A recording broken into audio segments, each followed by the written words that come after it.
رحب بالدعوة ولقاها فرصة للتخلص من المماليك، فرتب خلى الحملة بقيادة ابنه طوسون. وده علامة قوية جدا لاسطنبول ان الحملة دي هي مش ضحك ولا هزار، اللي بيها انه بيعين ابنه فلذة كبده كقائد للحملة، وانه عايز كل القادة المماليك 400 امير مملوكي يجوا يحضروا هذا الاحتفال المهيب في القلعة.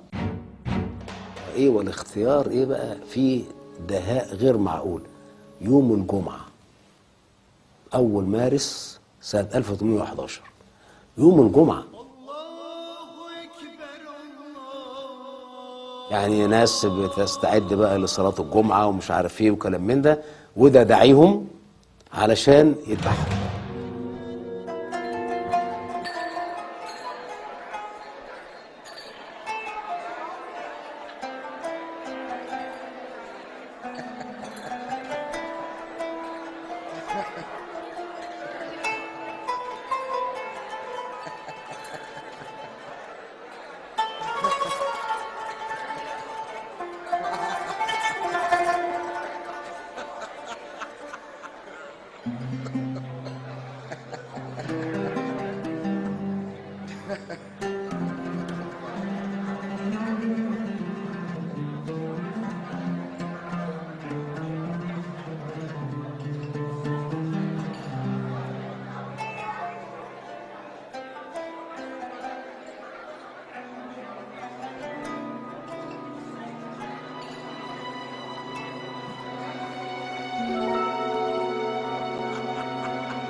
محمد علي أطاح بقوة اجتماعية أعاقت تطور مصر السياسي والاقتصادي والاجتماعي لقرون. حركة هو أدرك أهميتها العسكرية والسياسية، إنما حاجة هو عمره ما ارتاح ضميره ليها، وفضل طول حياته مش قادر يشير إليها.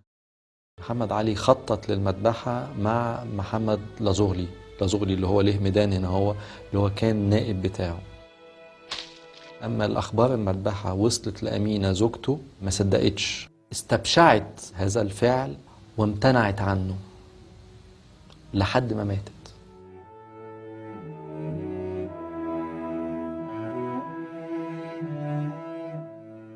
أنا يعني مندوب العناية الإلهية لإنقاذ هذا البلد. هؤلاء ظلموا المصريين، قتلهم حلال، ده قتلهم يخليني إن أنا أخش الجنة.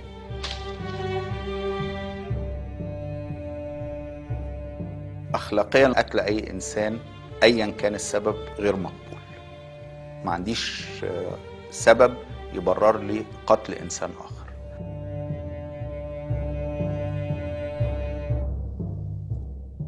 الصراع على السلطة لا يعرف الأخلاق.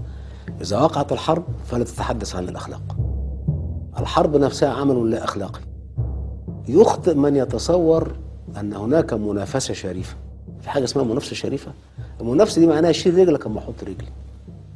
ادي المنافسة، يا أنا يا أنت، يا غالب يا مغلوب. مفيش منافسة بالطبطبة، مفيهاش أي شرف نهائي.